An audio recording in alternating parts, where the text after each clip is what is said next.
Começa o Nota 10 e estamos aqui para te auxiliar em qualquer prova.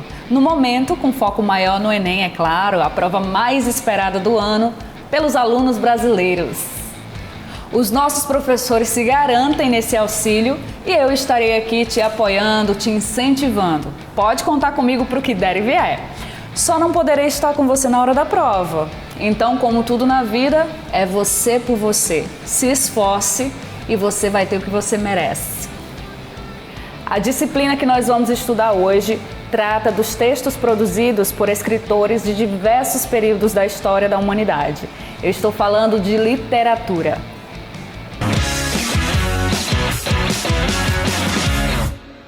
Olá pessoal, estou eu aqui, Alderi Jaza, voltando para falar com vocês nesse programa sobre as escolas literárias. No último programa nós falamos sobre as bases da literatura, né, como aparece no Enem, nós falamos um pouco sobre figuras de linguagem, nós falamos um pouco sobre gêneros literários. Agora nós vamos falar sobre as escolas literárias, né, para que a gente sistematize bem, né, para que a gente consiga, dentro daquelas competências e habilidades típicas do Enem, conseguir relacionar contextos históricos, características de cada época. Beleza? Então, para isso, eu trouxe um material aqui especial. Repare, hoje nós vamos falar das primeiras escolas literárias do Brasil, certo? Estamos falando aqui da Era Colonial. A Era Colonial composta por 3 épocas. O quinhentismo, quando o Brasil é descoberto, né? Então começa a história literária do Brasil com a descoberta. O Barroco, que é a época que sucede o quinhentismo, e o arcadismo que já é ali do século XVIII, quando o Brasil já estava pensando em questão de independência, ok? No quinhentismo, gente, que quando o Enem cobra, normalmente gosta de cobrar junto com outros elementos de outras épocas, né? Normalmente eles colocam lá o tema do quinhentismo aliado à questão do modernismo. Então é muito comum que você veja isso. E o que é o quinhentismo em si? Não chega a ser uma escola literária, mas chega a ser uma época. É uma época literária que começa ali em 1500, com a Carta de Caminha, né? E vai preencher todo o século XVI. Nessa época, muito fácil você identificar que tipo de texto está sendo trabalhado, porque só são 2 tipos. Na literatura quinhentista, você só pode falar ou de uma maneira informativa ou de uma maneira catequética. Informativa era o principal meio, né? Era o principal assunto desse período. Por quê? Porque era muito comum que viajantes viessem para o Brasil e aqui eles iam ver o que existia, né? E esses viajantes mandavam essas notícias para Portugal. E aí eles escreviam os textos com as impressões deles. Isso que é o que a gente chama de literatura informativa, que inicia-se com a Carta de Caminha, mas que vai ter vários, né? Nós vamos ter vários outros autores fazendo a mesma coisa.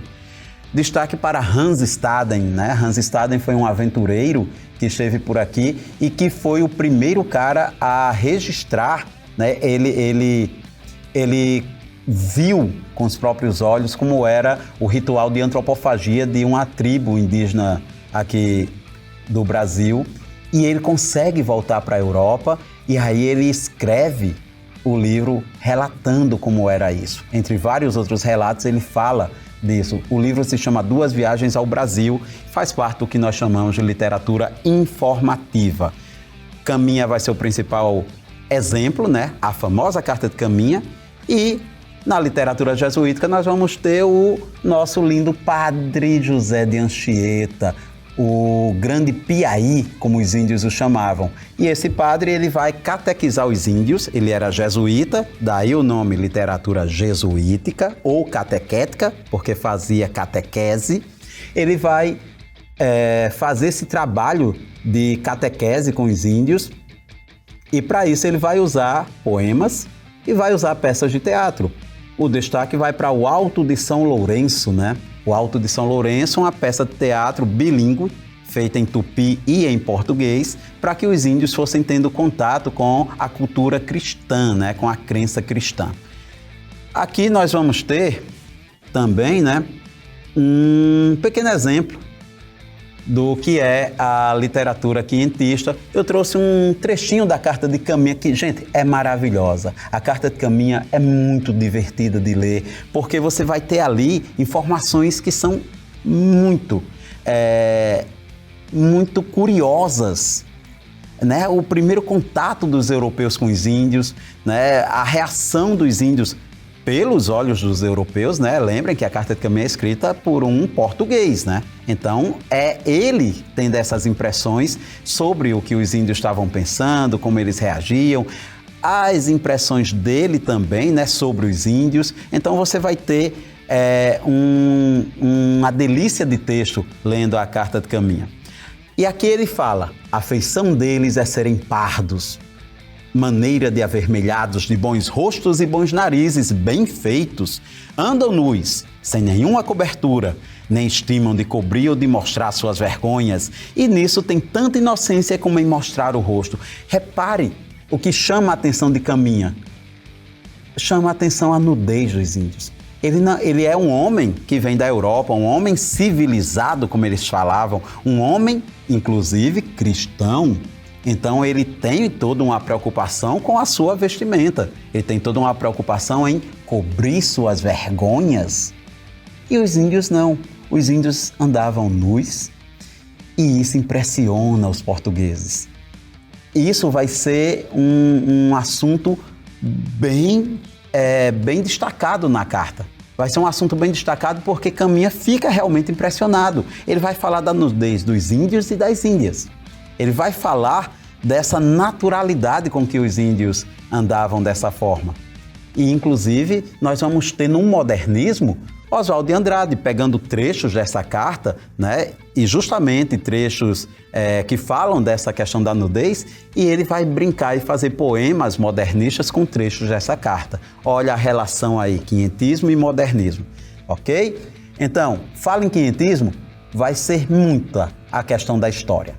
O que você aprendeu em história, o que você viu sobre o descobrimento do Brasil, a questão oficial, viu? O que você viu sobre tudo isso pode estar aqui no quinhentismo. Tudo que se escreveu sobre os animais, sobre a flora, tudo que se escreveu sobre o Brasil dessa época vai estar aqui, sobre os costumes dos indígenas. Todo o século XVI é composto pelo quinhentismo. Passou o quinhentismo, veio o século XVII, aí nós vamos ter uma outra escola literária, o Barroco. O Barroco, gente, é uma escola literária de conflitos. O Barroco é uma escola literária causada pelo conflito da Reforma e da Contra-Reforma. Olha o contexto histórico. Reforma de Lutero e a Contra-Reforma da Igreja Católica. Elas vão se bater, né, para que o homem desse momento possa dizer: opa, eu gostei desse negócio de reforma, ou então, rapaz, eu não confio muito nisso não, vou ficar aqui com o que eu já conheço, que é a Contra-Reforma. E esse conflito vai dar origem ao que nós chamamos de Barroco. O Barroco é uma escola literária gerada desse conflito. Portanto, uma escola literária cheia de paradoxos, de antíteses. Olha as figuras de linguagem que nós já vimos. Paradoxos e antíteses vão estar muito presentes aqui. O Barroco vai trazer para a literatura e para as artes em geral um conceito de você pode falar com toda a habilidade que você quiser, colocar toda a sua técnica na maneira como você fala. Isso é o cultismo. É uma das linguagens do Barroco. O Barroco ele poderia dar ênfase aos textos apenas na sua questão formal, a sua questão estrutural, a sua questão técnica. E o Barroco também pode dar ênfase à questão do conteúdo. Aí a gente vai para o conceptismo. Conceptismo é uma das linguagens do Barroco. Então, só existem duas linguagens do Barroco. O cultismo, quando se tem um cuidado muito grande com a questão da forma, e o conceptismo, que é esse cuidado maior com o conteúdo. Aqui no Brasil, um grande escritor barroco foi Gregório de Matos Guerra, que tem um apelido singelo, né, que eu acho que vocês devem lembrar. Boca do Inferno. Nossa, Boca do Inferno? Por quê? Porque esse cara era muito polêmico. Cara, os poemas que ele fazia eram poemas muito polêmicos. Ele criticava quem quer que ele quisesse criticar. Não poupava ninguém, de indígenas a escravos, né, a escravizados, passando pela nobreza, passando pelos familiares até, ele criticava todo mundo. Religiosos, ele tem poemas falando de freiras, de padres, e ele não estava nem aí. Portanto, ele ganha o apelido de Boca do Inferno porque ele era uma metralhadora giratória, era um Boca do Inferno realmente. E ele é o nosso maior poeta barroco, né? Lembrando, o barroco acontece no século XVII, o centro econômico do Brasil é a Bahia. Então, é de lá que Gregório vem, da Bahia. E ele escreve os melhores textos barrocos do nosso Brasil. Vamos a um deles, um soneto. Repare, isso aí é um soneto. O que é um soneto? É esse poema que tem 4 estrofes, né? Normalmente 2 quartetos, 2 tercetos. Apesar da configuração aí no material, não dá a ideia de que são tercetos, que o último é um terceto, né? Que é uma estrofe de 3 versos. Mas sim, asseguro para vocês que são terceto. Afinal de contas, a palavra galharda deveria estar lá em cima, no primeiro verso. Aí a configuração ficou assim. Mas vamos lá, o que importa é um soneto. E sobre o que ele fala? Anjo no nome, angélica na cara. Isso é ser flor e anjo juntamente, ser angélica flor e anjo florenta em quem, se não em vós, se uniformara? Quem veria uma flor que a não cortara de verde pé de rama florescente? E quem um anjo vira tão luzente que por ser Deus o não idolatrara? Se como anjo sois dos meus altares, foreis o meu custódio e minha guarda, livrara eu de diabólicos azares. Mas vejo que por tão bela e tão galharda, posto que anjos nunca dão pesares, sois anjos, anjo que me tentas e não me guarda. Repare, você tem aqui um poema feito para uma mulher chamada Angélica, né? Ele brinca logo no início com o nome dela, anjo no nome, angélica na cara. Ela tem um nome de anjo, ela é angelical na cara, ela é flor e anjo juntamente, mas ao mesmo tempo ela é um anjo que tenta o eu lírico. É um anjo que traz a tentação, ele deseja Angélica. Então, você tem aqui um conflito. Você tem a questão religiosa, a questão espiritual, mas também tem a questão terrena. Porque o eu lírico de Gregório de Matos aqui é um eu lírico que deseja Angélica, deseja carnalmente. Isso é o barroco. Você tem esse conflito. O barroco é essa escola que vai colocar esses opostos para que a gente tenha esses dois lados, para que a gente preste atenção nisso. Dentro de uma linguagem cultista, em que ele presta atenção na forma, em que ele tem um cuidado todo especial com as rimas, com a métrica do poema, mas também dentro de um conceptismo. A linguagem conceptista aparece aqui também, porque ele elabora um pensamento. Ele tem cuidado com o conteúdo, ok? Gregório de Matos era um cara polêmico, como eu disse. Então, ele tem o que nós chamamos de poemas satíricos, que são os poemas que ele batia na galera, em que ele ia para cima. E aí, certa vez, alguém chega para ele, né, para exemplificar essa questão da sátira de Gregório de Matos. Aconteceu de alguém pedir um poema em homenagem. Ah, Gregório, faça um poema para mim. Você faz poema aí para todo mundo, mas nunca fez um poema para mim. E aí Gregório de Matos vai lá e escreve esse soneto. Um soneto começa em vosso gabo. Contemos essa regra por primeira. Já lá vão duas e esta é a terceira. Já este quartetinho está no cabo. Na quinta torce agora a porco o rabo. A sexta vá também desta maneira. Na sétima entro já com gran canseira e saio dos quartetos muito brabo. Agora nos tercetos, o que direi? Direi que vós, Senhor, a mim me honrais, gabando-se a vós eu fico um rei. Nesta vida um soneto já ditei, se desta agora escapo, nunca mais, louvado seja Deus que o acabei. Gente, vocês percebem o que ele fez aqui? Ele criticou a pessoa que pediu o soneto, criticou sem dizer nada dela. Ele diz que vai fazer um soneto em homenagem a essa pessoa, né? Um soneto começa em vosso gabo, ou seja, em vossa homenagem. Mas só que ele termina o soneto e não consegue dizer nada dela. Ele não consegue elaborar um elogio para essa pessoa. Então é isso que Gregório de Matos tem como sátira. Ele vai tirar onda com a cara das pessoas, ele vai criticar, muitas vezes de maneira sutil, às vezes até de maneira agressiva, mas a crítica vai sempre estar presente. Aqui ele diz que começa o soneto em homenagem a essa pessoa e não fala nada de elogio para ela. Eu vou falar quais são suas qualidades e fica calado. Eu estou lhe criticando.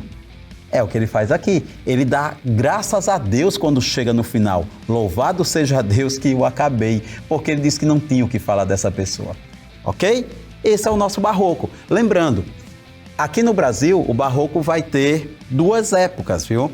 Vai ter a época literária, Gregório de Matos é o destaque, o padre Antônio Vieira com seus sermões também. Aí você vai para a prosa. A grande força do nosso barroco na literatura é o verso, com Gregório de Matos. Mas você vai ter um barroco também, que a gente chama de tardio, é o barroco mineiro, o barroco que surge em Minas Gerais no século XVIII, por causa do ciclo de mineração, né? Minas Gerais passa a ter uma força econômica enorme, e aí lá em Minas Gerais surge o barroco de Aleijadinho, né? O barroco que não é literário. Aquele barroco das obras, né, das esculturas, até das pinturas do mestre Ataíde, aquele barroco ele não é um barroco literário, é um barroco tardio que acontece em outras artes. O barroco literário é esse barroco do século XVII que acontece lá na Bahia, ok? Beleza, vimos a segunda época literária importante da era colonial brasileira, que é o barroco. Vamos em frente. Última época da era colonial.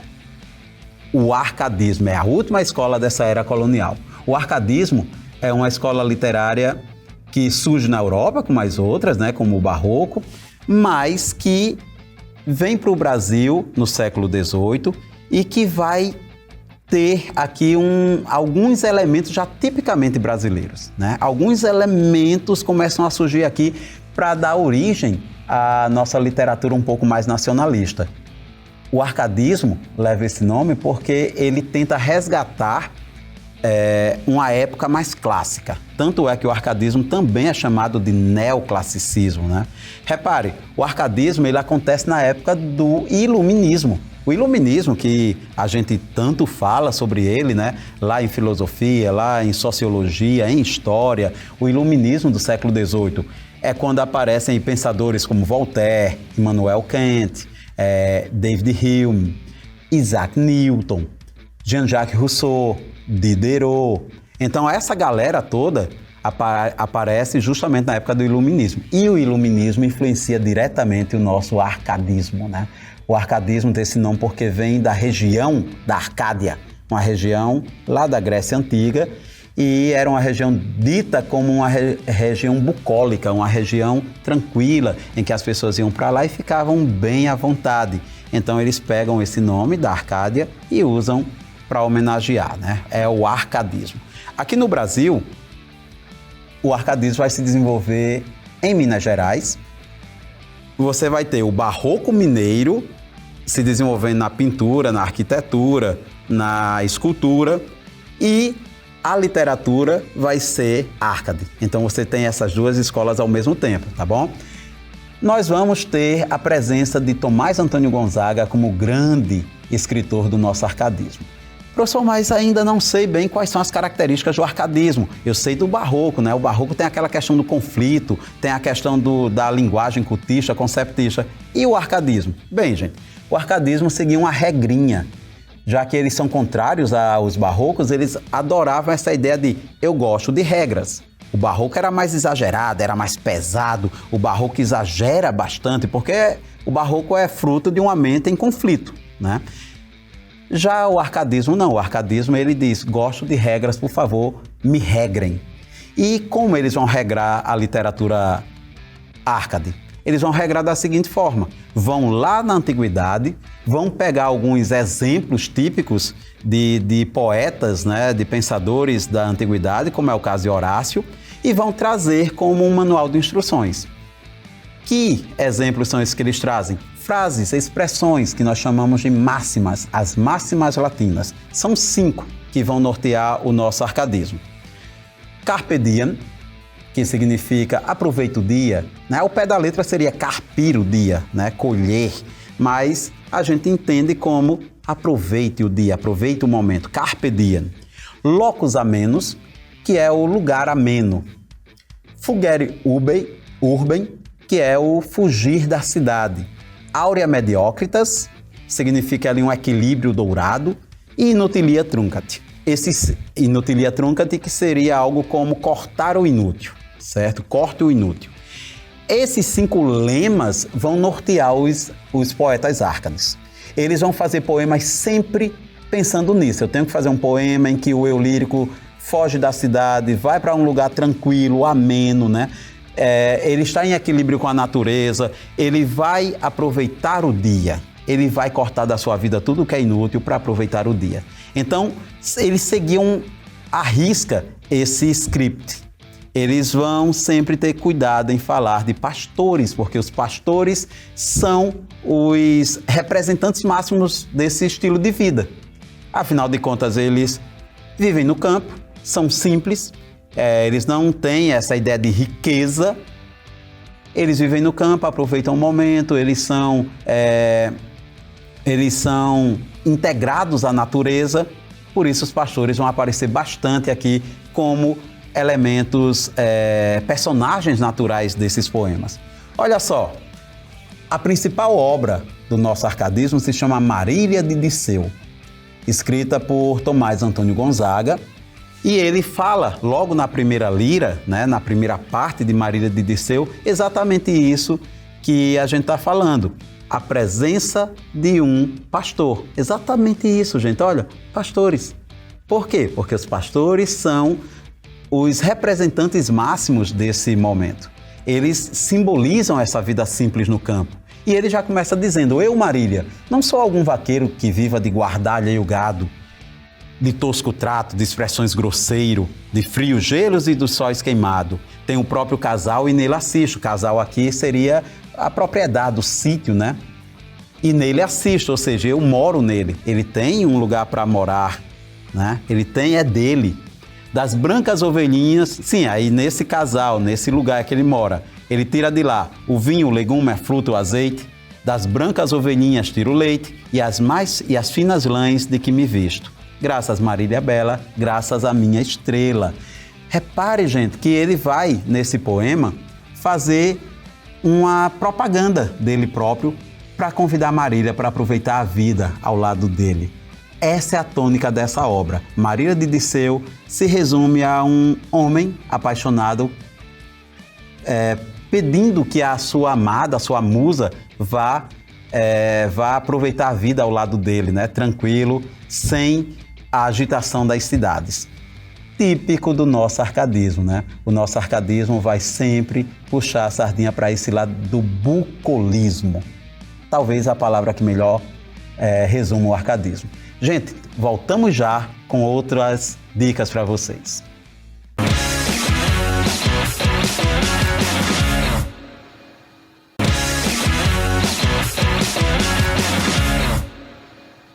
Olá, gente! Estamos de volta e agora nós voltamos com a época da Era Nacional. A Era Nacional de nossa literatura é assim chamada porque pega ali o século XIX, época de nossa independência, né? 1822, quando acontece a independência do Brasil. Logo após a independência, alguns anos depois, vem a primeira escola literária e aí essa escola já se integra a essa época que a gente chama de Era Nacional. Todas as escolas que vão acontecer dentro desse período de Brasil-Império, a gente vai chamar de Era Nacional, tá bom? E a primeira escola a fazer isso, a integrar essa Era Nacional, é o Romantismo.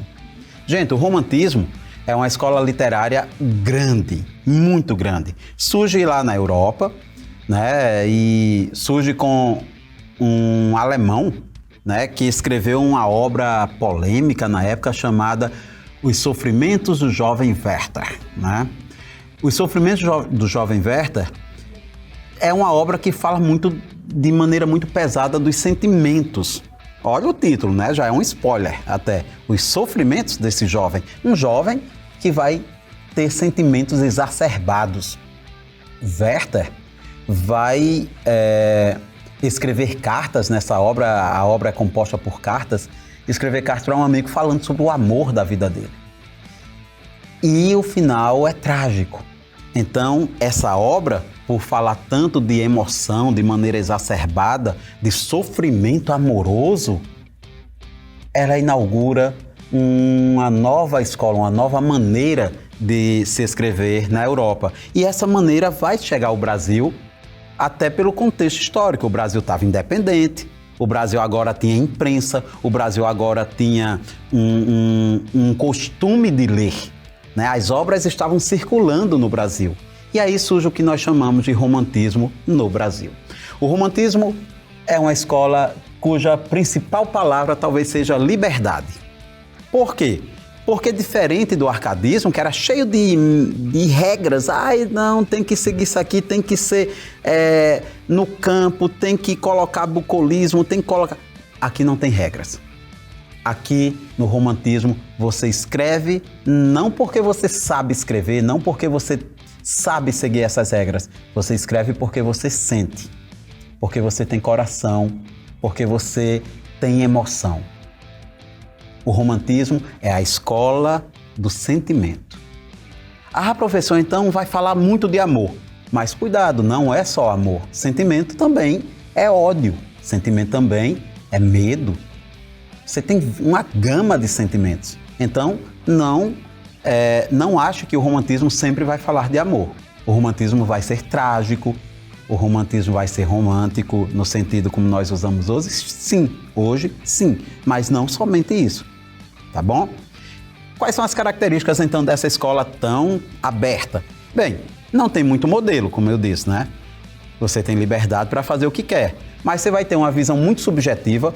O autor fala do mundo a partir da visão dele, não é uma visão que é compartilhada por todo mundo, é a visão do autor, tá bom? Se o autor está triste, para ele o mundo está triste. Se o autor acorda cantando, que coisa maravilhosa, a vida é bela, blá, blá, blá, então o mundo estava belo. É a visão dele, tá bom? Evasão no tempo e no espaço. Normal que o autor romântico não curta a realidade. A realidade é dura, a realidade ela é limitada, a realidade é o presente e pronto. Então, o autor romântico não gosta muito disso, então ele gosta de criar. E para criar, ele se refugia no passado ou no futuro. Ele relembra acontecimentos da maneira dele, né, com o filtro subjetivo dele, mas também ele se projeta para o futuro. Então você vai ter sempre essa evasão, ele nunca fala do presente, o romântico. O romântico se prende a passado ou futuro. Nós vamos ter cristianismo, né? A religiosidade vai ser algo bem presente no romantismo, porque a religiosidade é algo subjetivo, né? É algo que tem a ver com emoção, com fé. É uma época de idealizações total. O romantismo é idealizado 100% das vezes. Qualquer poema romântico tem que ter idealização. Qualquer poema romântico quebra com essa ideia de realidade, certo? Ele vai dar a pitada idealizada dele. Nacionalismo aqui no Brasil foi muito forte, principalmente na primeira parte do romantismo, porque éramos recém-independentes, éramos agora um império. Então você vai ter ali a galera dizendo que bom, temos um país, né? Nós temos um império, não somos mais colônia. Então esse nacionalismo vai ser forte. Teocentrismo, né? Teocentrismo é quando Deus está no centro. Na literatura a gente diz que é a emoção está no centro das coisas. E aí você vai ter uma escola que chama para o lado da emoção. Eu acordei e quero escrever porque eu estou sentindo, eu estou com vontade de escrever. Você não acorda e vai escrever porque você sabe. Você acorda escreve porque está com vontade disso. E o egocentrismo. Egocentrismo, gente, você está no centro de tudo, o eu, né? O eu está no centro de tudo. E é a visão subjetiva, é a visão egoísta do mundo. Os poemas vão versar muito sobre eu e eu, tá bom? Aqui no Brasil, nós vamos ter na poesia 3 gerações. O verso romântico brasileiro é composto por 3 gerações. Uma primeira geração que nós vamos chamar de indianismo ou nacionalismo. Uma segunda geração mais ligada à ideia de ultrarromantismo ou byronismo, inspirada em Lord Byron, né, um poeta inglês, ou mal do século, tanto faz a nomenclatura, e uma terceira geração mais social, que a gente chama de condoreira. Pois bem, na primeira geração, o grande poeta é Gonçalves Dias, o maranhense Gonçalves Dias, que fez a famosa... Puxa, todo mundo deve conhecer a Canção do Exílio, o famoso poema Canção do Exílio. Minha terra tem palmeiras onde canta o sabiá, as aves que aqui gorjeiam não gorjeiam como lá. Esse poema é de Gonçalves Dias. Nacionalista, como você está vendo, olha só, bem nacionalista. Tão nacionalista que ele escreve vários poemas indianistas para elevar o personagem índio, a personagem, porque eles vão usar como personagem, viu? Por favor, entendam dessa forma. Ele vai usar como personagem, elevar a categoria de símbolo. O índio aqui se transforma em um herói. O índio aqui é medievalizado, porque ele vai se transformar em um guerreiro medieval. Ele vai ser um europeizado, ele vai ser um índio que escapa das características típicas do indígena brasileiro. Ele vai ser europeizado. Ele vai assumir as características de um cavaleiro medieval europeu, ok? E como destaque aqui, para que a gente tenha contato com a linguagem do romantismo, dessa primeira geração, né, do indianismo, tem aqui um trechinho de Iucapirama, que é um poema heróico, né, um poema em que ele conta a história de um herói indígena chamado Iucapirama, um herói que é o último guerreiro tupi, e a história dele é trágica. É a história de um índio que pertencia a uma tribo que foi dizimada por outra tribo. E aí ele, para escapar da morte, ele pega o pai e leva para longe daquele conflito que estava dizimando sua tribo, né? Leva para longe. O pai dele já estava idoso, cego, doente. E aí ele leva para longe para poupar a vida do pai, para que o pai pudesse morrer naturalmente e não pelas mãos daquela tribo inimiga. No decorrer do poema, ele vai ser capturado, né? Enquanto ele está ali cuidando do pai e tal. Em certo momento, ele vai ser capturado por essa tribo que dizimou os seus amigos, né? Os seus mesmos. E ele vai para a tribo inimiga e vai ser sacrificado lá. Ele vai passar pelo ritual de antropofagia, ele vai ser devorado pela tribo. Só que ele pede que não seja. Ele diz, puxa, olha, me deixem ir embora porque eu quero cuidar de meu pai e quando ele morrer eu volto e vocês podem fazer o ritual comigo. Eu me entrego para a morte, para ser devorado por vocês. Só que a tribo não acredita nele e diz, vai embora. Você está chorando. E é exatamente esse o trecho que eu trouxe, né? Você está chorando na frente da gente. Eu não quero devorar ninguém que chorou na nossa presença. Olha qual era a crença. Se eu consumo a carne de um inimigo que é covarde, eu vou ficar covarde.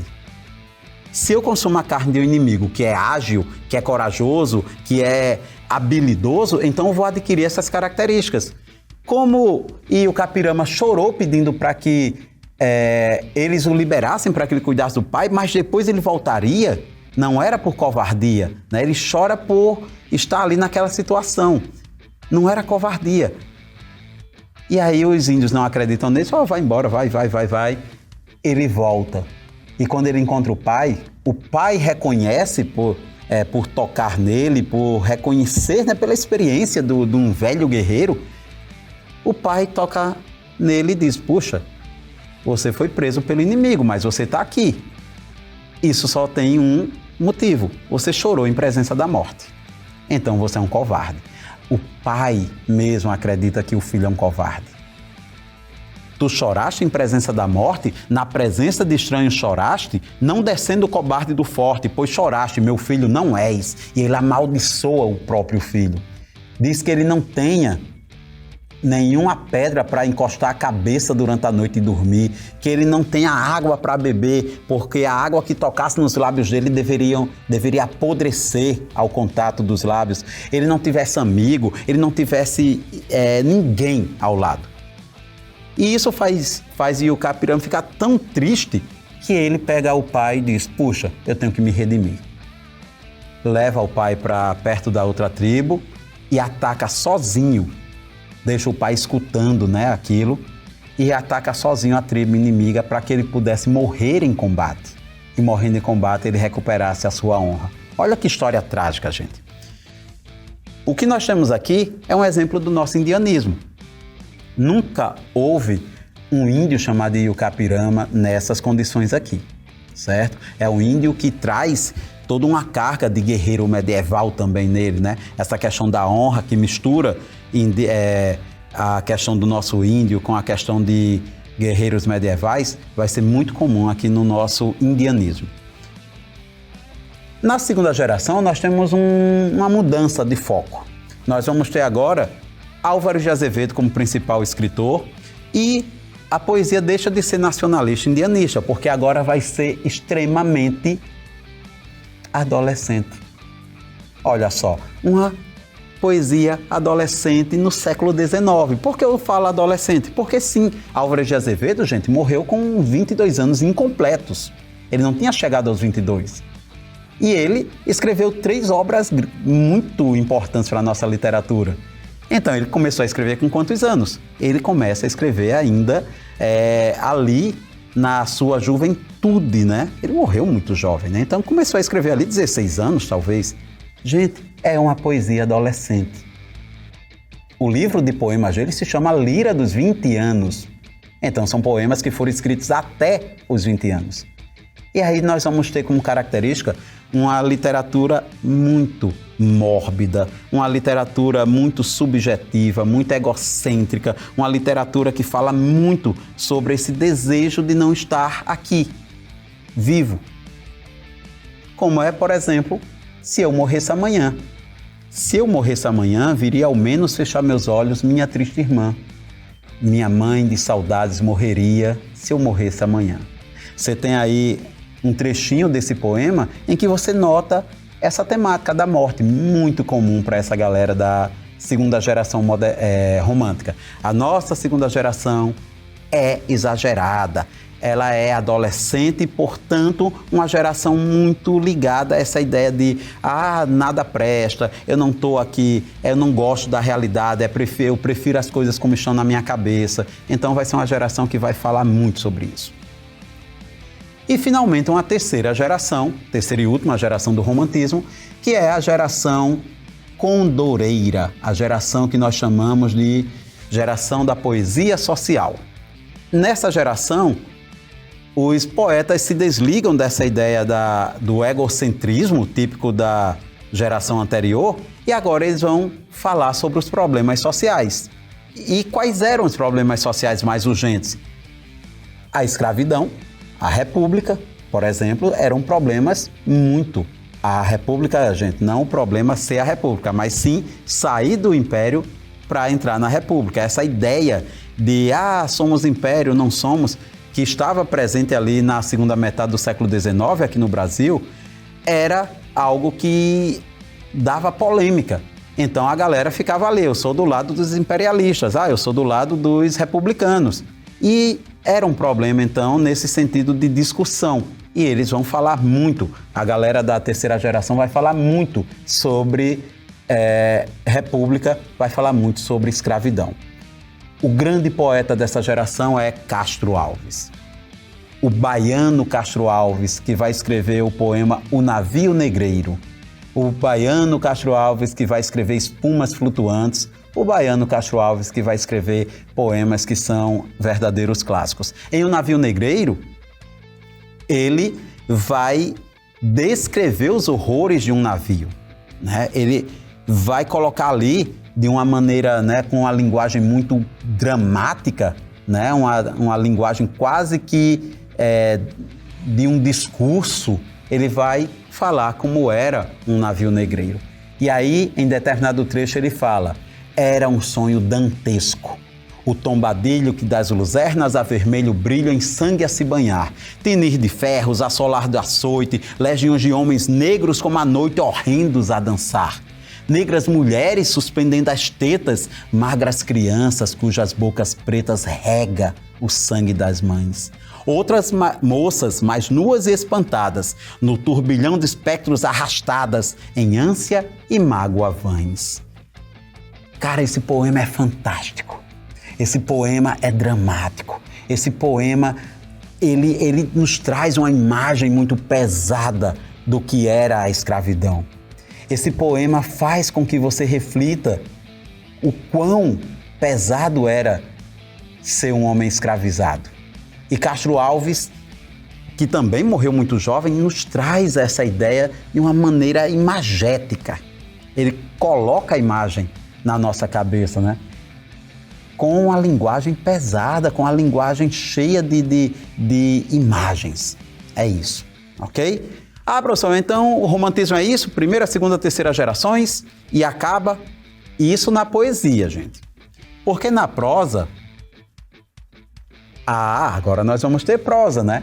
O romantismo começa a tradição da nossa prosa, a prosa brasileira, né? As narrativas, os livros que contam histórias aqui no Brasil. A nossa prosa vai ser um pouquinho diferente, né, da poesia. Não vai ser dividida em gerações, vai ser dividida em temas. Nós vamos ter 4 temas para a nossa prosa. O romance urbano, o romance sertanejo ou regionalista, o romance histórico e o romance indianista. O romance urbano, como o nome sugere, é aquele romance que se passa sempre no Rio de Janeiro, nosso principal centro urbano. Era a capital do Brasil, né? O Rio de Janeiro. É um romance que vai falar bastante sobre a burguesia carioca. O romance sertanejo ou regionalista é o romance que se passa fora do Rio de Janeiro, né? É um romance que vai chamar atenção para as regiões distantes do Brasil, do Rio de Janeiro, perdão. O romance histórico vai ter como pano de fundo fatos, né, importantes de nossa história. E o romance indianista, essa é uma coincidência com a poesia, vai ser também retratando o nosso indígena. O grande nome desse estilo, né, a prosa romântica no Brasil, o grande nome vai ser José de Alencar. José de Alencar, o cearense, né, José de Alencar, ele foi o autor que dominou esses temas. Ele vai escrever clássicos dentro do romance urbano, como é o caso de Senhora, como é o caso de 5 Minutos, A Viuvinha, Diva. Ele vai escrever dentro do romance regionalista, clássicos como o Sertanejo, o Gaúcho. Ele vai escrever dentro do romance histórico, como A Guerra dos Mascates, e ele vai escrever dentro do romance indianista os 3 livros mais importantes do nosso indianismo, né, são dele. A tríade é Iracema, o Guarani e o Birajara. Iracema, o Guarani e o Birajara. Esses 3 livros são os livros que representam o nosso indianismo na prosa. E são importantíssimos. Iracema e o Guarani, então, nossa, dessa tríade, esses 2 se destacam, né? Iracema contando a história da lenda do Ceará, como o Ceará surgiu através da Índia Iracema, do português Martim, e o Guarani contando a história de amor entre um índio chamado Peri e uma mulher branca, a paixão da vida dele, chamada Cecília, que ele chama de Ceci no livro, né? Esses 2 livros são muito importantes, gente. O simbolismo de Iracema, por exemplo, é fantástico. Você precisa ver Iracema como um livro que é uma alegoria de nossa realidade, até pelo nome. Reparem que Iracema é um anagrama. Como assim anagrama? As letras de Iracema, da palavra Iracema, misturadas de outra forma, dão origem a uma palavra que vocês conhecem muito. Que palavra? Iracema é América. Iracema é a própria América, é a América virgem, é a América intocada. E quem é Martim? Martim é a Europa. Então Martim conquista Iracema, é como o europeu conquistando a Europa. E da união de Martim e de Iracema nasce Moacir, o filho da dor, o primeiro brasileiro miscigenado. Dentro da história é assim. Ele é o primeiro brasileiro miscigenado, o primeiro Marabá, né, que seria o filho da mistura entre índios e brancos. Aqui nós vamos ter também, nessa obra Iracema, um destaque para personagens verdadeiras, né, personagens históricas que estão ali ao lado de personagens fictícias, né? Iracema, obviamente, é um mito, é uma ficção, é uma lenda, mas Poti, personagem lá do livro, realmente existiu. Poti, gente, foi um índio que lutou ao lado dos portugueses e foi batizado, inclusive, como cristão, ganhando o nome de Felipe Camarão. Olha que interessante, Felipe Camarão, que nós conhecemos bem, né? Existem ruas, avenidas, muitos lugares com o nome Felipe Camarão aqui no Nordeste, principalmente Rio Grande do Norte, Ceará. Então, gente, esse é o nosso romantismo. O romantismo é uma escola grandiosa e que, de vez em quando, você encontra questões lá no Enem com autores dessa época, ok? É isso, gente. Muito obrigado pela presença de todos vocês. Em breve voltaremos.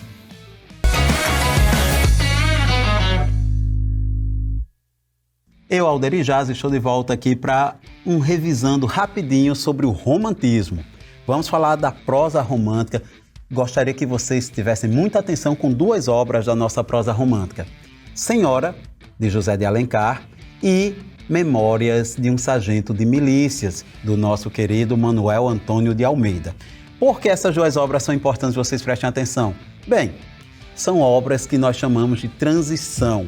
Elas estão com o pé no romantismo, mas também estão com o pé no realismo, por causa de alguns fatores, né? De algumas características, né? Em Senhora, por exemplo, a temática do casamento por interesses não era uma temática tão comum no romantismo. A maneira como a obra se desenrola, com o que acontece depois de um casamento, não é típica do romantismo. Por isso nós dizemos que ela é uma obra já de transição.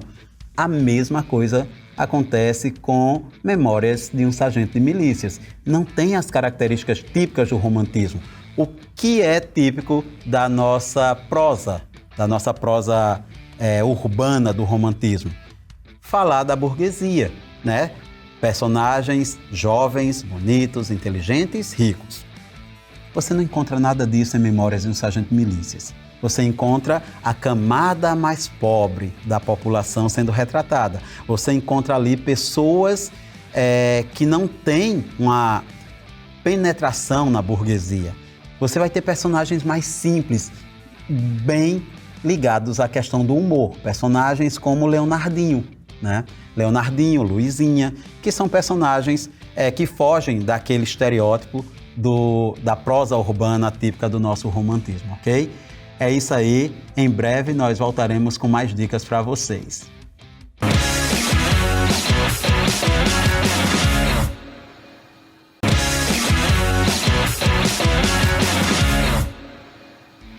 Hello guys! How's your English? Good? Nothing bad? But we need more practice, né? Yeah? Yeah, we need to study more. Let's go! O que foi? Não entendeu nada? Se vira, dá teus pulos, vai estudar inglês agora.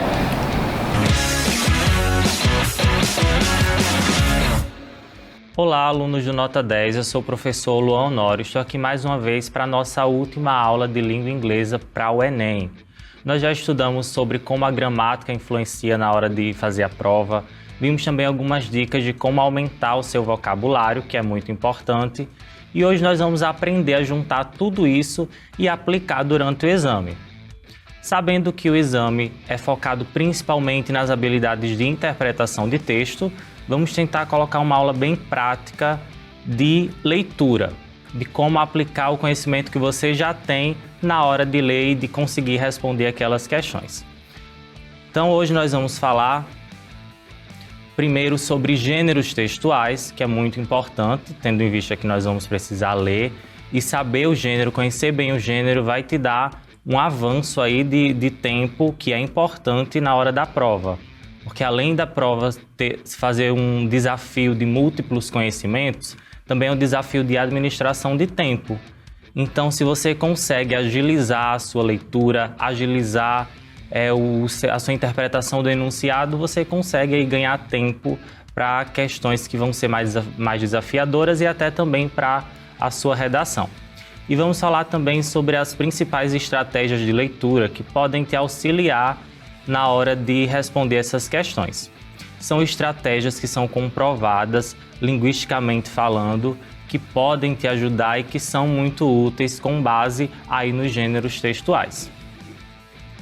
Então vamos começar falando sobre os gêneros e por que é importante conhecê-los para fazer uma prova como é o exame do Enem. Os gêneros textuais, eles são padrões, eles são modelos de comunicação, então o objetivo deles é comunicar, é passar alguma informação e eles têm estruturas básicas que nós seguimos. Nós usamos gêneros diariamente nas nossas relações. Quando nós vamos enviar um e-mail, estamos usando o gênero e-mail. Quando vamos mandar uma mensagem no WhatsApp, estamos usando o gênero. E esses textos, eles possuem padrões. Também temos esses padrões na fala, mas hoje vamos focar principalmente na escrita, no modelo escrito. Todo gênero ele tem um propósito comunicativo, é o objetivo que ele quer desenvolver, o objetivo que ele tem de comunicar. Qual é o intuito daquele gênero?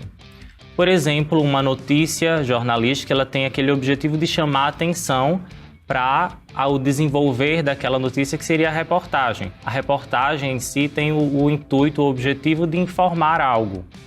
Então já temos aí esse padrão de propósito, esse objetivo comum à maioria dos textos dentro desse gênero. Uma receita já tem um objetivo diferente. Ela quer te orientar, ela quer te dar passos aí para conseguir um resultado específico culinário. Então, saber, conhecer bem o propósito de cada gênero vai te ajudar a encontrar as informações mais rapidamente.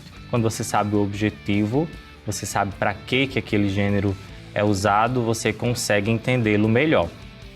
E isso vai ser útil lá no Enem, porque muitas vezes eles vão perguntar lá no enunciado qual é o intuito do autor, o que o autor quis dizer com aquilo, e saber o gênero vai te ajudar. Se você tem um infográfico, ele vai ter o propósito de informar, então você procura ali uma alternativa que está falando sobre isso, sobre o objetivo de informar sobre algo. Temos aí uma placa, e se nós observarmos, ela tem um padrão que lembra placas de trânsito, placas de sinalização.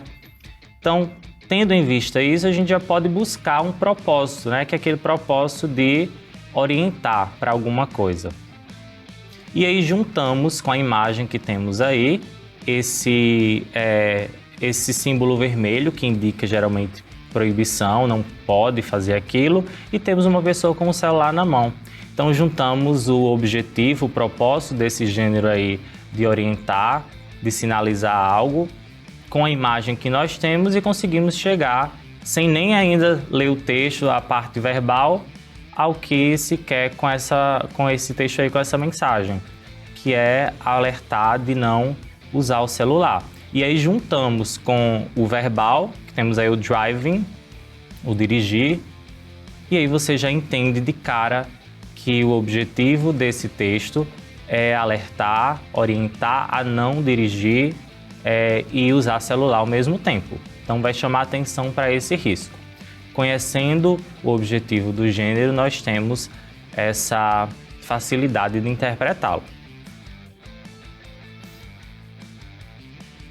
Temos aqui um exemplo de um texto que caiu no ano de 2019 no Enem. Nós temos aí um trecho de uma música, e músicas normalmente são um pouquinho mais desafiadoras na hora de interpretar, porque elas não vão se limitar ao que está escrito. Geralmente ela vai além, ela vai buscar alguma emoção, ela vai buscar algum sentimento, ela vai usar muito sentido figurado. Então, tendo em vista que esse gênero usa esse tipo de linguagem, nós precisamos ficar atento quando vamos interpretá-lo.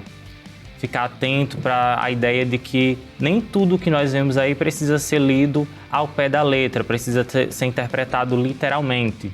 Então devemos buscar tanto em gêneros, em textos que trazem trecho de música, como que trazem um poema, líricos no geral, precisamos ficar atento a isso, a não ler tudo literalmente. Nesse exemplo aí, que é um trecho da música de Madonna, In This Life, nós vamos fazer o que deve ser feito lá no Enem, que é não ler o texto de cara. Então nós vamos ler primeiro o enunciado e depois vamos buscar as informações no nosso texto. Então lembre-se disso, quando for fazer a prova do Enem de língua inglesa, não leia primeiro o texto. É provável que você se depare com textos enormes. Se você for ler aquilo todo antes de ler o enunciado, você vai perder muito tempo. E é comum, às vezes, o enunciado pedir que você identifique só o contexto de uma palavra. Então imagina, você lê o texto todo, perde aquele tempo que é fundamental no Enem e só precisava ter lido uma palavra para entender o contexto dela. Então vamos aqui para o nosso enunciado. A canção, muitas vezes, é uma forma de manifestar sentimentos e emoções da vida cotidiana, como eu falei. Textos desse gênero vão trazer uma carga de emoção, de sentimento, aí, principalmente pessoal, da pessoa que escreveu a música. Por exemplo, sofrimento, então já sabemos que está algo relacionado a sofrimento, retratado nessa canção, foi causado, e aí temos as opções. Então o que nós vamos fazer? Dá uma olhadinha nas opções e vamos voltando lá no texto para tentar localizar se é realmente aquilo. A morte precoce de um amigo jovem. Então o que nós vamos fazer? Buscar no texto algo que remeta a isso, a uma morte precoce de um amigo jovem. Então, voltando lá no texto, nós encontramos aí a palavra friend na segunda linha. Localizaram aí friend, amigo. É uma palavra bastante conhecida, então já bate um pouco com aquela alternativa. Na terceira linha, nós temos he was only 23, apenas 23. Então já sabemos que é um amigo jovem. E aí, passando um pouquinho mais, quarta linha, temos o verbo gone, ele se foi. Então, um amigo jovem se foi. Before he had his time, antes que ele tivesse tempo. Temos aí, então, muitas sugestões de que seria a letra A. Então, vamos deixar a letra A em espera e vamos tentar analisar as próximas só para garantir.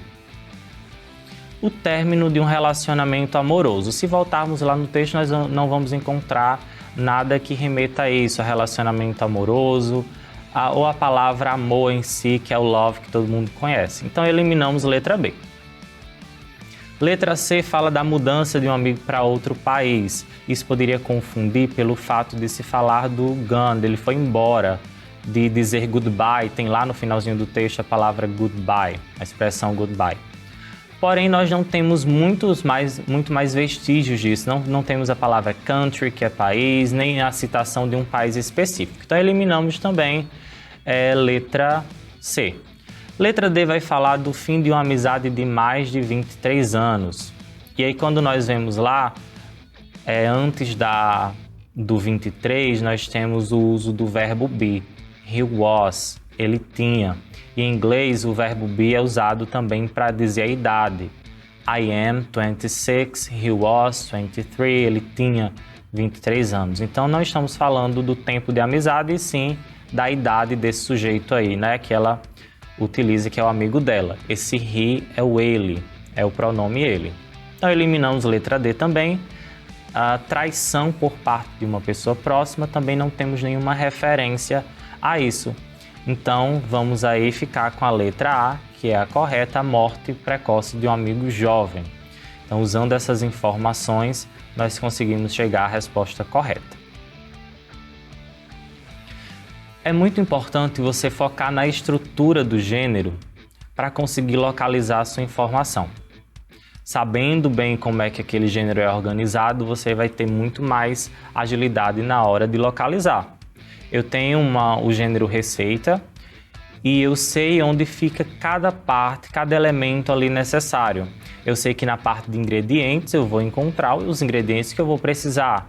Já na parte de modo de preparo vai ter aquele passo a passo, vai dizer o tempo que eu preciso de forno ou de geladeira. Então eu saber essa organização vai me ajudar bastante. Porque se a pergunta quer saber quanto tempo você deve mexer aquela mistura, ou quanto tempo deve bater, eu sei exatamente onde eu devo procurar. Eu não vou perder tempo lendo os ingredientes, eu vou direto para um modo de preparo. Então, conhecer a estrutura do texto, e isso vai bater bastante também com a parte lá de produção textual. Eu saber como o texto é organizado vai me dar muitas dicas de onde procurar a informação que eu quero. E você vai observar também o modelo, que vai trazer muita informação necessária para você na hora de interpretar. Eu sabendo como é organizado o modelo de um convite, eu sei mais ou menos onde procurar as informações que eu quero. Então, eu não vou ler o convite inteiro para saber só qual vai ser o horário da festa. Eu vou buscar com os meus olhos só aquela parte ali que está falando que tem números, e aí ali vai estar o meu horário, vai estar a minha informação. Eu não preciso perder tempo lendo tudo. Então é essencial você conhecer a estrutura do texto para conseguir localizar essas informações. Mais um exemplo aí, nós temos uma propaganda que caiu na prova do Enem 2017 e vamos usar os conhecimentos de gênero para responder essa questão mais rapidamente. Lendo sempre o enunciado primeiro. No texto publicitário, aí vamos buscar na nossa memória tudo que nós já sabemos sobre textos publicitários. Eu sei que o texto publicitário, ele vai ter aí seus objetivos, ele vai querer algumas vezes vender uma ideia ou vender um produto. Então busco isso na minha mente e já deixo no aguardo para o restante do enunciado. São utilizados recursos verbais e não verbais, então fique atento tanto ao texto quanto à imagem. É o que o enunciado está te orientando aí, para transmitir a mensagem que nós já sabemos qual é, vender um produto ou uma ideia, já que é uma peça de propaganda, uma peça publicitária. Então nós vamos associar os termos anyplace e regret à imagem do texto. Mais uma vez o enunciado te lembra de olhar para a imagem, porque num texto publicitário é importante analisarmos tanto o verbal quanto o não verbal. Eles se complementam, os dois fazem parte da história que está sendo contada ali. Então, constata-se que o tema da propaganda é a importância de quê? Anyplace e regret. Se você já conhece essas duas palavras, maravilhoso, você vai ter aí um avanço na sua interpretação. Anyplace significa qualquer lugar e regret é uma palavra da língua inglesa que deriva do francês, significa se arrepender. Então, qualquer lugar, se arrepender.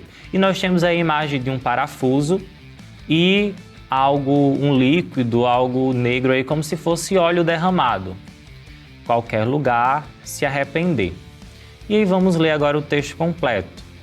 Take your car just any place for an oil change. Aí confirmamos a ideia do óleo, da troca de óleo. And you may regret it down the road. Deixe o seu carro em qualquer lugar para trocar o óleo, ou seja, em qualquer empresa, em qualquer oficina, e você pode se arrepender, se may dar uma ideia de possibilidade, você pode regret, se arrepender mais na frente, né? Descendo a rua você já pode se arrepender. Então esse texto aí, ele está querendo chamar a atenção para a importância de prevenir o meio ambiente. Não temos nenhuma referência a meio ambiente lá naquela peça, então já podemos deixar isso aí de fora. Manutenção do motor, temos aí a ideia, né, de um parafuso que vai lembrar a manutenção, talvez, pode ser essa aí, mas não tem referência a motor. Então vamos buscar uma mais sólida. Escolha da empresa certa. Quando ele fala deixe em qualquer lugar, ele está dizendo deixe em qualquer empresa, que você vai se arrepender, ou seja, se você escolher a nossa empresa, você não vai se arrepender. Então temos aí muita chance de ser a letra C a nossa resposta. Consistência do produto não foi mencionado. Conservação do carro também não é o foco ali, não temos a palavra car como o foco principal, conservação, cuidado. Então temos aí como resposta a letra C. A propaganda quer falar sobre a escolha da empresa certa. Então já juntamos aí os conhecimentos do gênero com os conhecimentos linguísticos para responder essa questão. Sabendo como os gêneros funcionam, agora vamos usar as estratégias adequadas para cada um deles. Trazendo de volta o exemplo da receita, se eu sei onde está aquele objetivo ali específico, eu só vou ler aquela parte, eu não vou ler o texto inteiro. E isso é uma estratégia de leitura. Nós já usamos no nosso dia a dia diversas estratégias sem perceber. O problema é que quando chegamos diante de uma prova, ficamos nervosos, não conseguimos desempenhar da mesma forma que já usamos no nosso dia a dia. Muitas vezes não associamos aquela estratégia com aquela prova. Mas durante o nosso dia a dia, durante o uso do celular, nós fazemos uma seleção de conteúdo. Nós não lemos tudo que aparece ali na nossa tela. Nós vamos passando o olho, localizando a informação que nos agrada e paramos para ler. Quando você quer fazer um pedido por delivery, você não lê um por um os seus contatos. Você vai passando rapidamente o olho até encontrar, ou vai na pesquisa, como algumas pessoas fazem. Quando você está com uma revista na mão, dificilmente você lê página por página, palavra por palavra. Você vai buscando o conteúdo que mais te interessa. E isso é o uso de estratégias de leitura. Você está buscando apenas o que te importa ali naquele momento. Então nós vamos aprender a fazer isso na prova do Enem. Começando com a estratégia Skimming. E eu já adianto, não se preocupem em aprender o nome das estratégias. Eu estou trazendo o nome para a gente diferenciar, identificar cada uma, mas o importante é você saber utilizá-las lá na questão. A estratégia Skimming, ela vem do verbo skim, que dá uma ideia de desnatar o leite.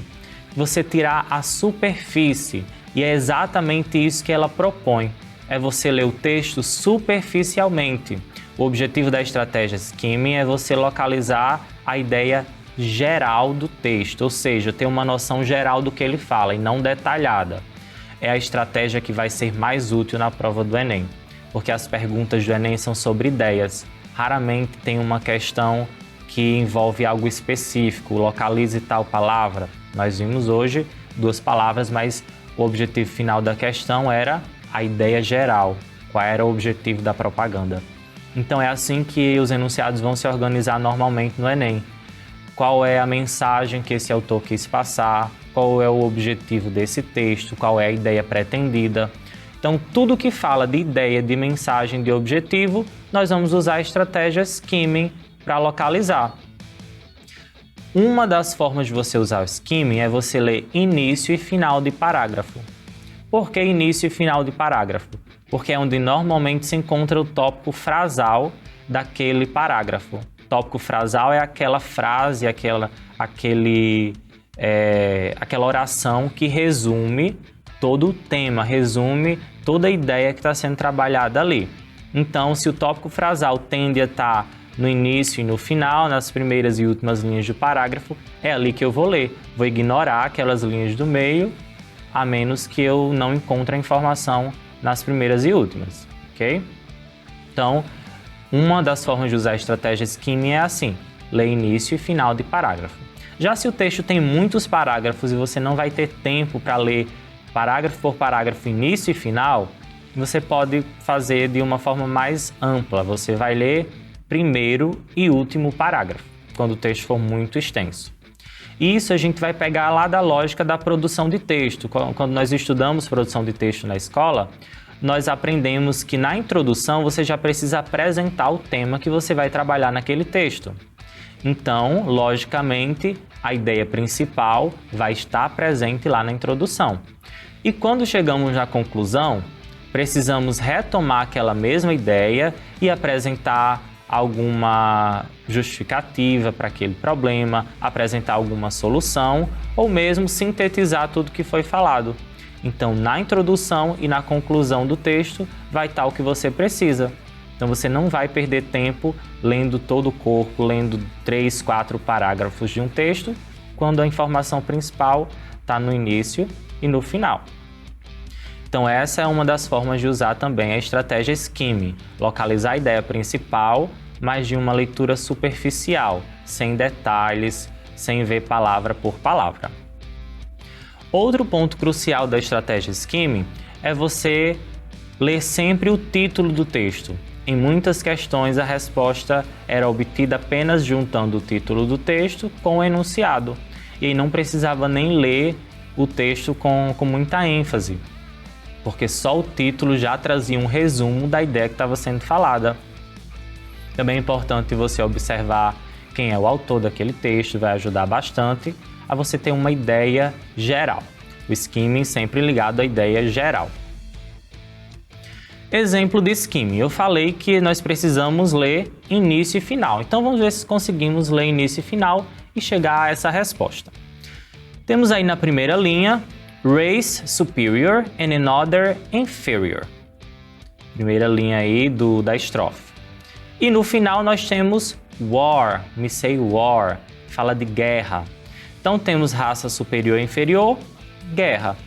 Segunda estrofe, primeira linha, temos aí until no longer first class, second class. E no final nós temos novamente war, que é guerra. Então, início das estrofes está falando sobre primeira classe, segunda classe, raça superior, raça inferior. E o final das duas fala sobre guerra. A estratégia skimming diz que nós conseguimos encontrar a informação principal assim, no início e no final. Então vamos ver se lendo só essas primeiras e últimas linhas conseguimos responder uma questão do Enem. Bob Marley foi um artista popular e atraiu muitos fãs. E aí, ciente dessa influência que ele tinha, ele usou a arte para alertar sobre, vamos buscar agora uma alternativa que fale sobre essa diferença de classe, de raça e que também fale sobre guerra.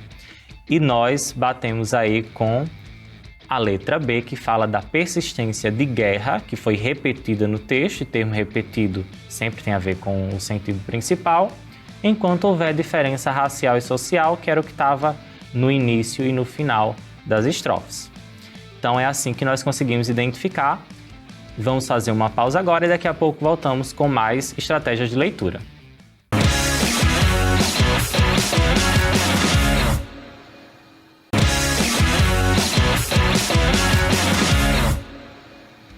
Estamos de volta com mais leitura e interpretação de texto em língua inglesa e vamos continuar com as nossas estratégias que auxiliam na hora de fazer a interpretação. Nosso objetivo é sempre agilizar, é sempre deixar essa interpretação mais rápida. Vamos para a próxima estratégia, que é a estratégia scanning. O nome dela, essa palavra scanning, já vem do ato de escanear. Sabe quando nós colocamos um documento lá na máquina para escanear e a luzinha vai passando assim linha por linha? É basicamente o que você vai fazer, só que com os olhos. Você vai usar os seus olhos para escanear o texto rapidamente, para localizar a informação específica que você precisa. Então a estratégia scanning é uma estratégia de identificação de informações específicas. Quando nós precisamos localizar um termo, uma data, isso lembra muito as aulas de história. Temos algumas questões onde precisamos identificar em que ano, por exemplo, as navegações portuguesas chegaram no Brasil. Nós não vamos ler um texto inteiro para localizar apenas uma data. Então vamos passando o olho rapidamente até localizar um número, vemos se aquele número é o que nós precisamos, se sim, resolvemos a questão. Então a estratégia scanning, ela vai ser muito usada nesse momento. A busca dela é por palavras isoladas, por sentidos isolados e não num contexto geral. Eu falei anteriormente que a maioria das questões do Enem são questões de ideias, elas buscam a ideia, a informação geral, o sentido que o autor quis passar. Então, de que forma que o scanning vai me ser útil nesse momento? O scanning vai ser útil para você associar alguns vocábulos ou até mesmo nessa ação de você ir dar alternativa para o texto, Isso é uma ótima forma de usar o scanning lá na prova do Enem. É você buscar uma alternativa que seja parecida aí com a ideia que está sendo pedida e localizar aquela informação no texto. Então, isso é o uso do scanning. Vamos fazer um teste agora. Temos esse texto aí que é um pouco extenso, que iria tomar bastante tempo lá na hora da prova, que eu poderia estar usando em outras questões mais difíceis, então vamos tentar aplicar a estratégia scanning, vamos tentar escanear esse texto rapidamente para respondê-lo. Sempre indo para o enunciado. Considerando as ideias apresentadas no texto, o Globes, e eu já tenho que fazer um scanning dessa palavra específica, que é o Global English, é uma variedade da língua inglesa que. Então vamos fazer o scanning lendo uma alternativa e buscando rapidamente com o olho aquela informação lá no texto. Ela tem status de língua por refletir em uma cultura global. Então vamos buscar essa ideia de língua e de cultura global lá no texto. Procurando aqui eu encontro language, encontro aí no texto sim language, mas eu vou buscar se ela tem esse status de língua, né? Temos aí no terceiro parágrafo, it's not a language. Então esse not, ele vai ser decisivo. O not é negativo. Então já tenho a ideia de que esse Globes, ele não tem o status de língua. Not a language. Eu escaneei o texto procurando a palavra language, encontrei e leio a frase que ela está inserida, já elimino aquela questão. It's not a language. Então, letra A já está fora aí da nossa ideia. Letra B, facilita o entendimento entre falante nativo e não nativo. Então, esse nativo é o que eu vou buscar no meu texto. Eu vou escanear buscando a palavra nativo em inglês. E aí eu encontro na penúltima linha do primeiro parágrafo, na terceira linha, native English speaker, que seria o falante nativo do inglês. E aí sigo nessa mesma frase, na mesma sentença, native English speaker, mais à frente eu encontro cannot, esse not novamente trazendo a negativa. Então é uma língua que o falante nativo não consegue entender, cannot understand. Então, not novamente nos dá a ideia de que não é a letra B. A letra C diz que tem as mesmas características de projetos utópicos, como o Esperanto, que é uma língua que esperava-se, né, tinha uma ideia de se tornar língua global. Voltamos aí buscando essa ideia de projetos utópicos ou Esperanto. No último parágrafo, nós temos aí já na primeira linha utopian, né? A utopia, utópico. Temos o Esperanto na segunda linha, mas temos aí o doesn't no início do parágrafo. Doesn't, esse T aí, esse apóstrofo com T é negativo novamente. Então, doesn't não é da mesma forma que outros projetos utópicos. O Globes não entra nessa linha de projetos utópicos. Então, eliminamos a letra C. Letra D diz que altera a estrutura do idioma para possibilitar a comunicação internacional. Então, vamos tentar localizar communication, international, algo desse tipo lá no texto. Localizando aí essas informações, já no primeiro parágrafo nós temos primeira linha coreano sendo mencionado aí e na segunda linha colombiano. Então já temos aí uma comunicação internacional, porque diz que eles estavam talking, estavam conversando. Então, comunicação internacional entre coreano e colombiano. E aí eu vou procurar agora se essa estrutura é alterada, porque o enunciado, a alternativa lá dizia que a estrutura é alterada para facilitar essa comunicação. Então vamos tentar encontrar isso aí. E vemos lá na penúltima linha do texto, aí já junto com o skimming, ler início e final de texto, que a língua é simplified, ela é simplificada. Se eu simplifico a língua, eu preciso alterar a sua estrutura para isso. Então, temos a estrutura alterada, temos a comunicação entre pessoas de lugares diferentes do mundo, Coreia, Colômbia, temos uma comunicação internacional. Então juntamos aqui o skimming com o scanning e chegamos à alternativa D. Só para garantir que não é a E, vamos dar uma olhadinha nela. Diz que ela apresenta padrões de fala idêntico ao do falante. Então, se nós eliminamos a letra B, eliminamos também a letra E, porque ela não tem essa concordância com o falante, não é o mesmo que o falante nativo usa. É uma linguagem simplificada, ou seja, ela tem sua estrutura alterada para que pessoas do mundo todo consigam utilizá-la. Então, letra D, acertamos mais uma lá no Enem. A estratégia predicting é uma estratégia também muito útil na sua interpretação.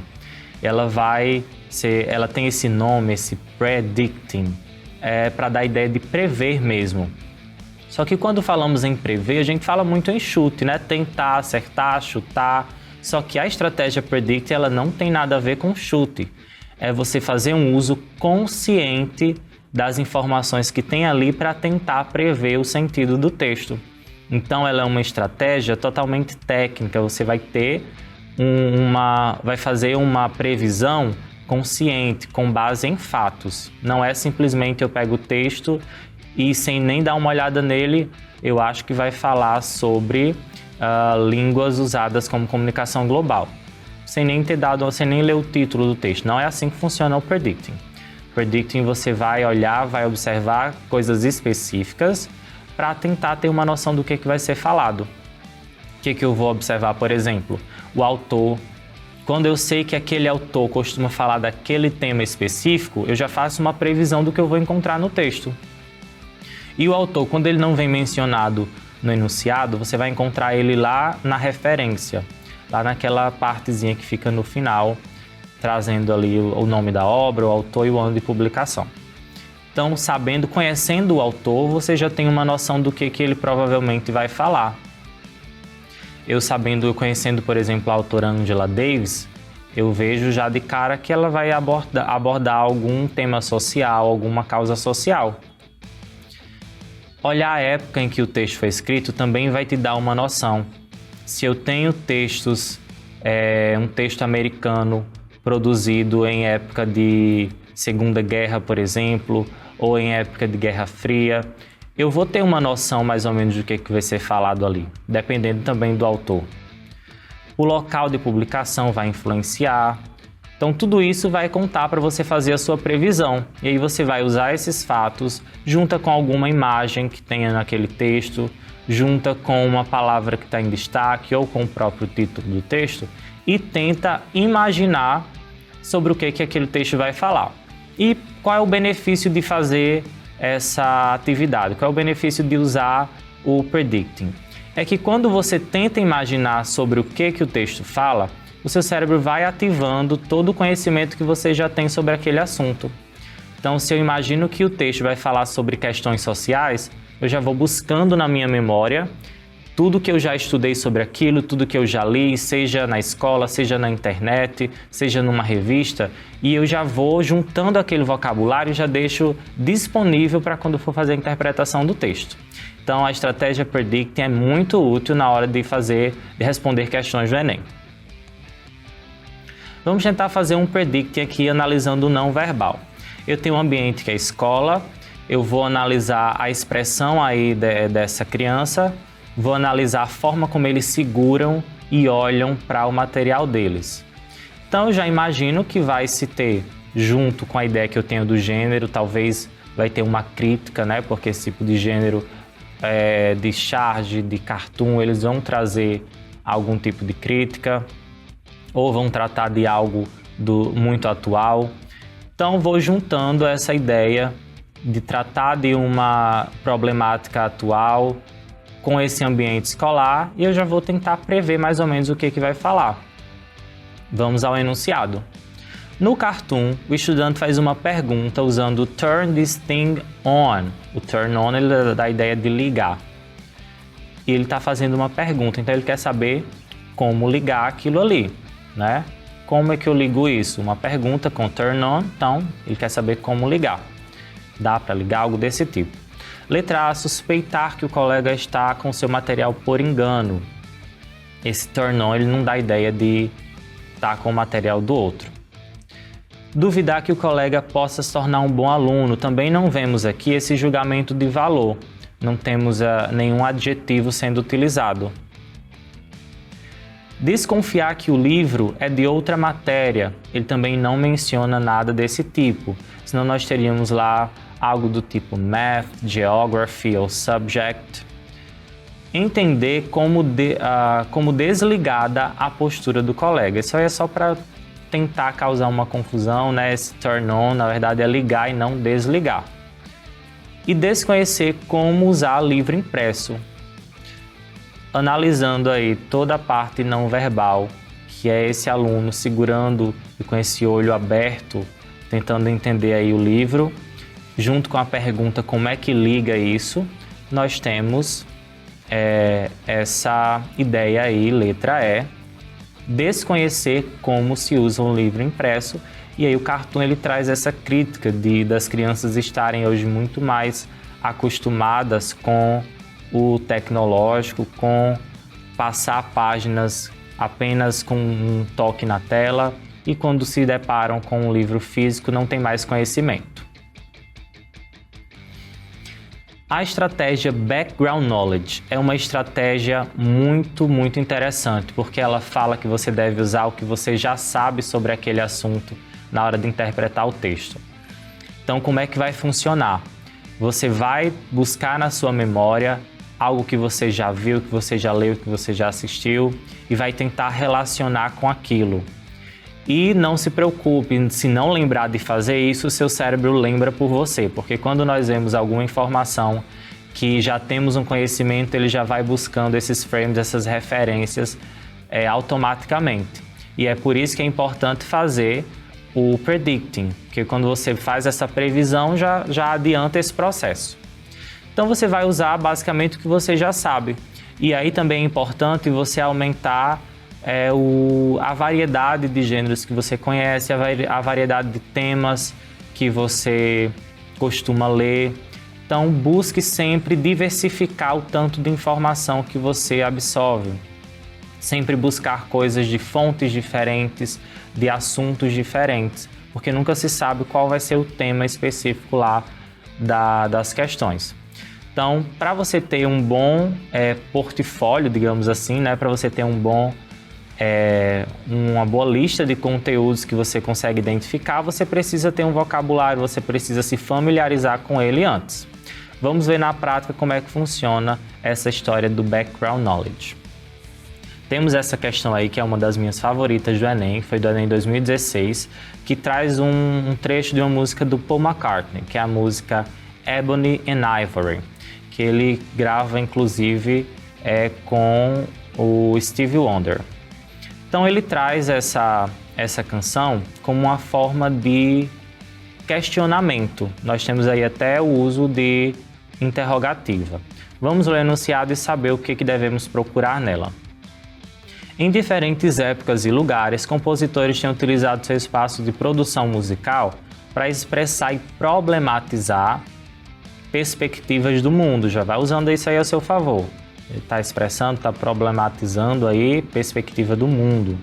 Então é um problema que engloba o mundo todo.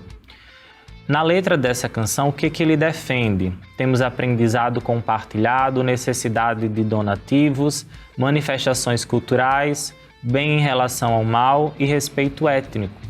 Essa é uma questão um pouquinho tricky, ela pode confundir, então a gente tem que ficar bem atento.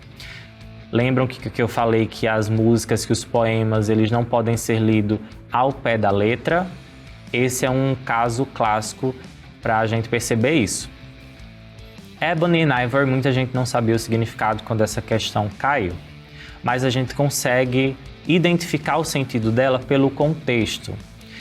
Ele começa dizendo, né, usando aí dois cognatos, que é o perfect e o harmony.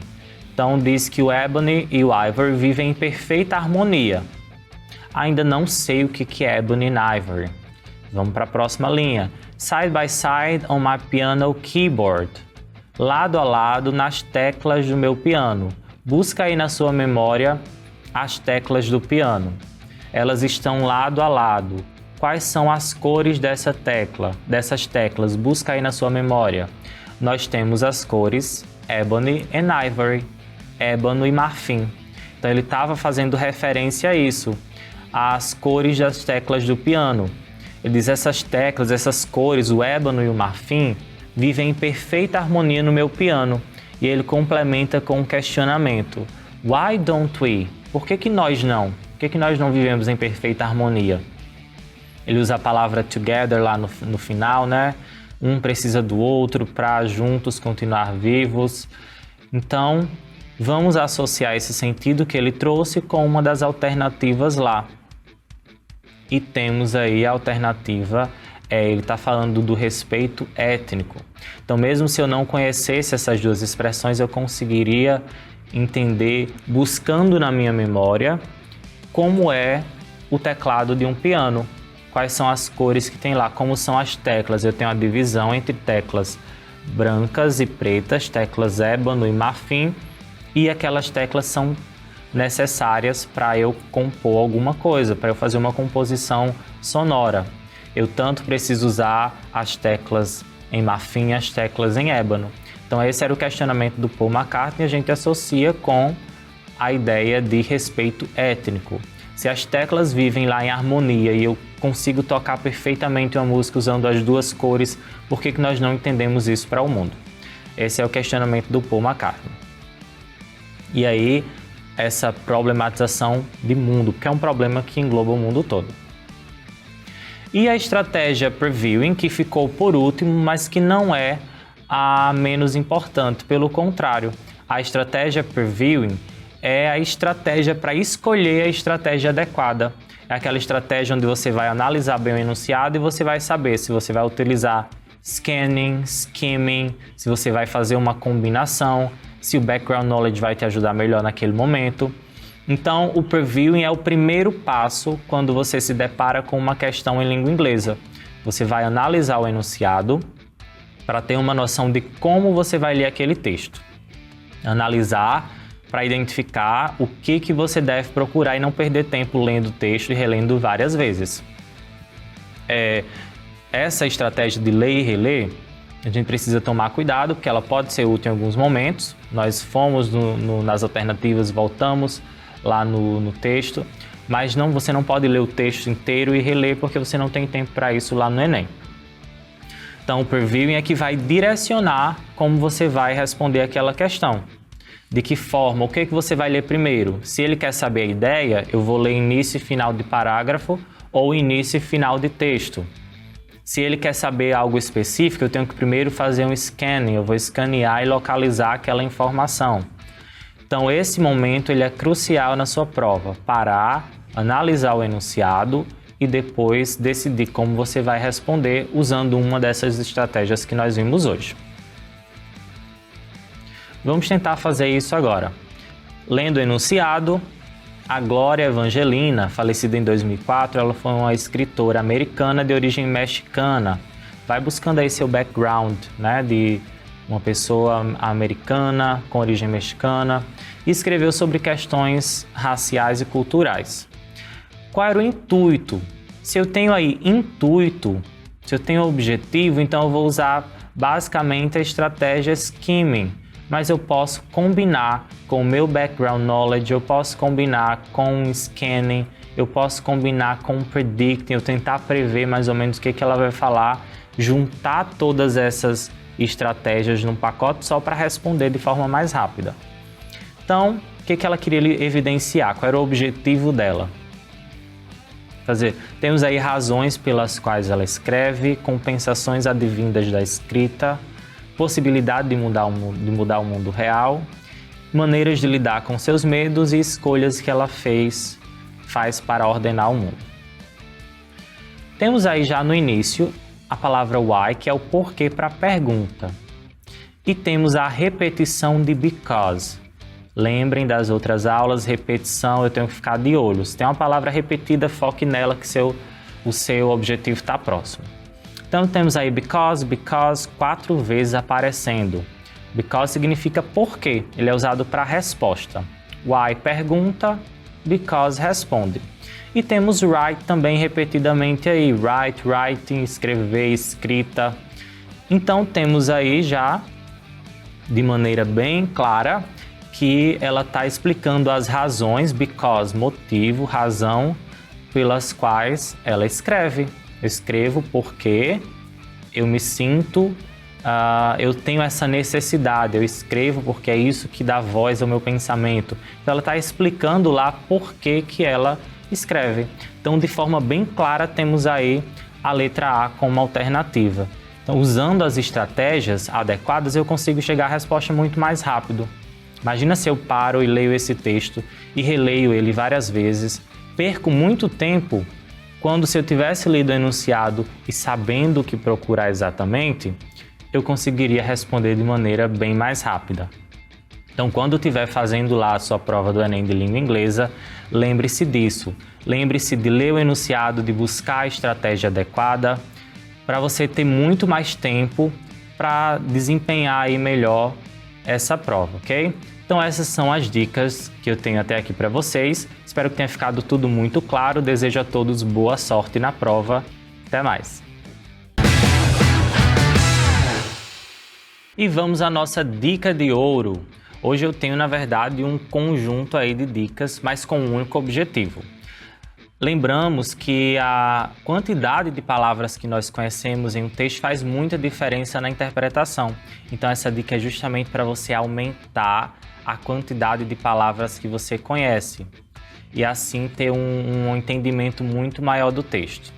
Então você pode usar as palavras que você já sabe para aumentar o seu vocabulário. Primeiro ponto. Você vai buscar essas palavras e vai colocá-las numa lista. Coloca tudo que você já conhece em uma lista.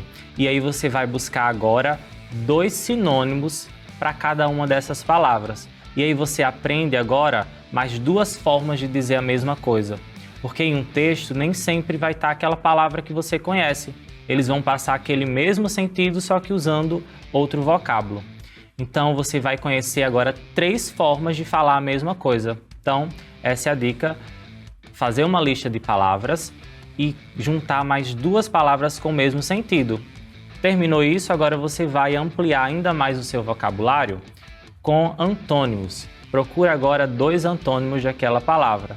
E você sabia uma palavra até agora, né? E agora já sabe 5 palavras novas. Então, fazendo dessa forma, você consegue ampliar muito rápido o seu vocabulário. Lista de palavras que você já sabe, busca aí 2 sinônimos e 2 antônimos, de uma agora eu sei 5. E a outra forma é você buscar também aquelas palavras que são semelhantes ao português. Tenta aprender essas palavras e tenta também buscar aquelas palavras que não passam o mesmo sentido. Acha uma palavra no texto que parece com português e vê se é aquilo que você acha ou não. Junta tudo isso e aplica lá na prova do Enem. Nós da TCM estamos muito felizes em poder te apoiar nessa empreitada que vai definir o seu futuro. Estaremos com você até a prova mais esperada do ano. Esse é o melhor programa educacional que tem um grande porte de professores talentosos e dedicados a transformar o Nota 10 na maior e melhor máquina de universitários. Conte com a gente. Um beijo e até amanhã.